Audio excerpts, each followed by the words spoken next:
గ్రామ వార్డు సచివాలయాల కోసం జిల్లాలో 3 అంచెల వ్యవస్థను ఏర్పాటు చేస్తున్నామని గ్రామ వార్డు సచివాలయ శాఖ మంత్రి డోలా బాలవీరాంజనేయ స్వామి స్పష్టం చేశారు. రేషనలైజేషన్ ప్రక్రియపై ఉద్యోగాల సంఘాల ఆందోళన అనవసరమని వ్యాఖ్యానించారు. గ్రామ వార్డు సచివాలయం నుంచి ఏ ఒక్క ఉద్యోగిని తొలగించడం లేదని ఆయన తేల్చి చెప్పారు. సచివాలయంలో ఏర్పాటు చేసిన విలేకరుల సమావేశంలో మంత్రి డోలా బాలవీరాంజనేయ స్వామి మాట్లాడుతూ పని విభజనను శాస్త్రీయంగా చేయాలన్నదే ప్రభుత్వం యొక్క ఉద్దేశమని వివరించారు. కేటగిరీ ఏలో పంచాయతీ కార్యదర్శి, డిజిటల్ అసిస్టెంట్ ఉంటారని వివరించారు. మహిళా పోలీసులను మరో కేటగిరీలో చేర్చాలని నిర్ణయించినట్లుగా తెలిపారు. గ్రామ వార్డు సచివాలయ పరిధిలో ఉన్న పంటలను దృష్టిలో పెట్టుకుని మరికొన్ని పోస్టులు కూడా ఉంటాయని స్పష్టం చేశారు. ఒక్కో సచివాలయానికి 7 నుంచి 8 పోస్టులు ఉండేలా రేషనలైజేషన్ ప్రక్రియ చేస్తున్నట్లుగా వెల్లడించారు. గ్రామ వార్డు సచివాలయాల్లో ప్రస్తుతం ఎలాంటి బదిలీలు ఉండవని తెలియజేస్తారు. జిల్లా స్థాయిలో ఒకరు, మండల స్థాయిలో మరో అధికారి సచివాలయాలపై పర్యవేక్షణ చేస్తారని వెల్లడించారు. పనిభారం తగ్గించే విధంగా రేషనలైజేషన్ ప్రక్రియ ఉంటుందని అన్నారు. ఉద్యోగుల సీనియారిటీతో పదోన్నతులకు ఓ ప్రత్యేక ఛానల్ ఉంటుందని ఆయన వివరించారు.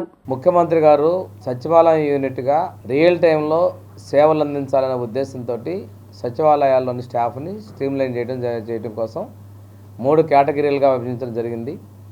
దీని విషయమై ఉద్యోగ సంఘాలతో కూడా మేము చర్చించి వారి సూచనల్ని, వారి భిన్నతలను కూడా పరిగణలోకి తీసుకోవడం జరిగింది. 3 దూరాన్ని ఆధారంగా తీసుకొని అవసరమైతే తక్కువ మంది జనాభా ఉన్నప్పుడు కూడా ఇంకొక సచివాలయాన్ని క్రియేట్ చేయాలనేటువంటిది ముఖ్యమంత్రి గారి యొక్క ఆలోచన.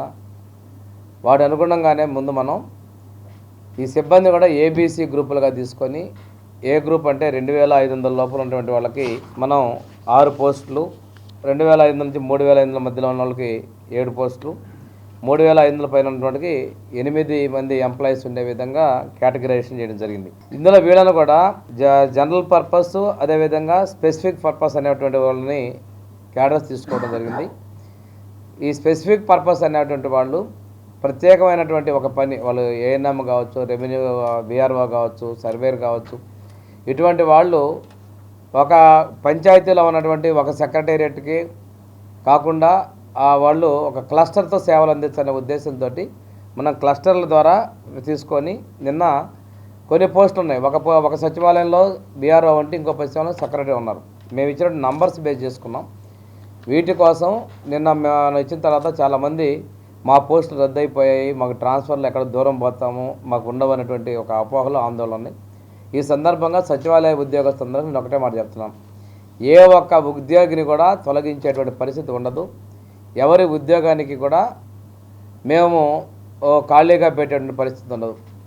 ఎందుకంటే రిక్రూట్మెంట్ చేసుకున్న తర్వాత చాలా చోట్ల కొన్ని ఖాళీలు వచ్చినాయి.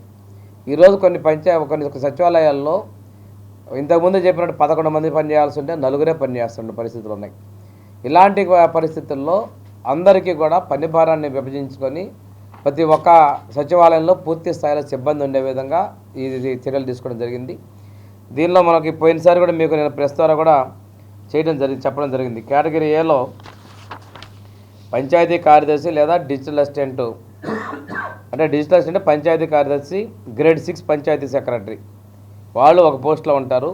వెల్ఫేర్ ఎడ్యుకేషన్ అసిస్టెంట్ లేదా మహిళా పోలీసులు ఇంకో పోస్టులో జనరల్ పర్పస్ ఉన్నటువంటి ఎంప్లాయీగా ఉంటారు. వీళ్ళకి సమాంతరంగా మనకి వార్డులో వచ్చేలాగా వార్డు అడ్మినిస్ట్రేటివ్ సెక్రటరీ లేదా ward education data processing secretary మరియు వార్డు వెల్ఫేర్ లేదా డెవలప్మెంట్ సెక్రటరీ లేదా మహిళా పోలీసులు ఉంటారు. అంటే ఇక్కడ వీళ్ళ విధుల్లో కామన్ ఫెసిలిటీస్లో సర్వీస్ చేస్తారు.